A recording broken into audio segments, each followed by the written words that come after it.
नमस्कार दोस्तों, आप लोग देख रहे हैं अपना यूट्यूब चैनल स्ट्रेट 10। दोस्तों, जैसा कि आप लोग जानते हैं कि हम लोग हिस्ट्री पढ़ रहे हैं और हिस्ट्री में आज हमारा अगला टॉपिक है मराठा साम्राज्य। दोस्तों, इसके बाद मैं बता दूं कि हमारा मध्यकालीन इतिहास समाप्त हो जाएगा। अगले वीडियो से हम लोग मॉडर्न हिस्ट्री, जिसे आधुनिक इतिहास कहते हैं, उसके बारे में जानकारी इकट्ठा करेंगे। तो आइए देखते हैं मराठा साम्राज्य के बारे में। ये वीडियो बहुत ज़्यादा लंबा नहीं होगा दोस्तों, तो देखते हैं। मराठा साम्राज्य की स्थापना शिवाजी द्वारा किया गया। उनका जन्म 1627 ईस्वी में शिवनेर दुर्ग, जुन्नर के समीप स्थित है इस समय, वहाँ पर हुआ था।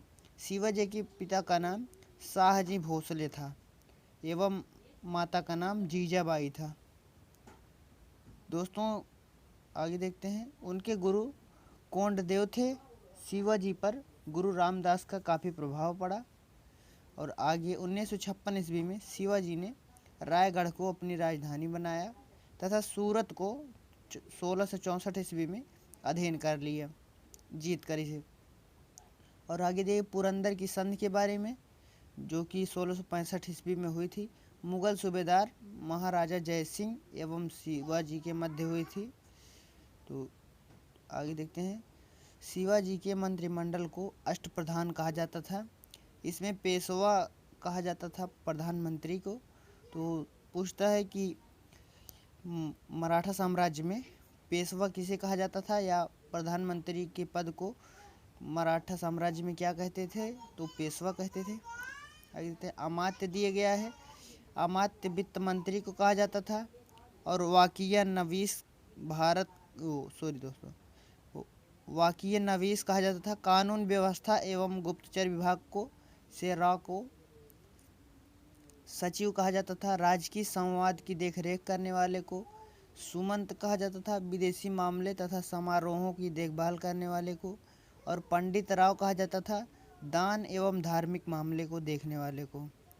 और आगे दिया गया सरे नौबत, तो सेनापति को कहा जाता था। और न्यायाधीश कहा जाता था मुख्य न्यायकर्ता को, जो कि सम्राट खुद ही होता था। तो आगे देखते हैं। 1674 ईस्वी में शिवाजी ने रायगढ़ में काशी के विद्वान गंगा भट्ट से अपना राज्याभिषेक करवाया। तो दोस्तों, पूछता है कि शिवाजी का राज्याभिषेक कब हुआ था? तो ये 1674 ईस्वी में हुआ था। और शिवाजी ने छत्रपति की उपाधि धारण की थी, जिन्हें छत्रपति शिवाजी कहा जाता था। और अप्रैल 1680 ईस्वी में शिवाजी की मृत्यु हो गई। और पानीपत का तृतीय युद्ध दिए गए 1761 ईस्वी मराठों और अहमद शाह अब्दाली के बीच हुआ था। शिवाजी की सेना का मुख्य भाग घुड़सवार और पैदल सेना थी। घुड़सवार दो प्रकार के थे। बरगीर थे, ये शाही घुड़सवार थे जिन्हें राज्य की ओर से शस्त्र मिलते थे। और सिलेदार थे, इन्हें घोड़े एवं शस्त्र स्वयं खरीदने पड़ते थे। आगे देखते हैं। शिवाजी की राजस्व व्यवस्था अहमदनगर राज्य में मलिक अंबर द्वारा अपनाई गई रैयतवाड़ी प्रथा पर आधारित थी।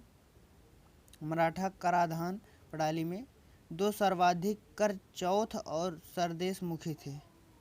चौथ था विजित राज्यों के क्षेत्र से उपज के 1/4 1/4 के रूप में वसूल किया जाता था। और सरदेश मुखी था यह आय का 10% या 1/10 अंश के रूप में होता था, जो एक अतिरिक्त कर था। और आगे दिया गया है। बालाजी विश्वनाथ के बाद पेशवा का पद वंशानुगत हो गया और बालाजी विश्वनाथ को साहू ने पेशवा नियुक्त किया था। छत्रपति साहू जी महाराज ने इन्हें बालाजी विश्वनाथ को पेशवा नियुक्त किया था। और साहू ने बाजीराव प्रथम को योग्य पिता का योग्य पुत्र कहा। तो दोस्तों, पूछता है कि योग्य पिता का योग्य पुत्र किसने और किसे कहा है? तो साहू ने बाजीराव प्रथम को कहा है। और बाजीराव ने हिंदू बादशाही का आदर्श प्रस्तुत किया था। इन्होंने शिवाजी द्वारा प्रतिपादित गुरिल्ला युद्ध पद्धति का और अधिक विकास किया। वे सर्वश्रेष्ठ मराठा सेनापति सिद्ध हुए थे शिवाजी। और बाजीराव को नाना साहब के नाम से भी जाना जाता था। दोस्तों, पूछता है कि नाना साहब किसका नाम था या किसके नाम से जाना जाता था? तो वो बालाजी बाजीराव थे। तो दोस्तों, कुछ प्रश्न भी हैं लेकिन वो बहुत ज़्यादा महत्वपूर्ण नहीं है। तो आज के लिए हमारा टॉपिक यहीं पर समाप्त होता है। नेक्स्ट वीडियो में हम लोग पढ़ेंगे मॉडर्न हिस्ट्री को, जो कि मोस्ट इम्पोर्टेंट है। दोस्तों, जितना मैं बता दूंगा अगर आप उतना ही याद करके चले जाते हैं तो पेपर में कोई भी छूट आपको करनी नहीं पड़ेगी। तो आज के लिए बस इतना ही। धन्यवाद।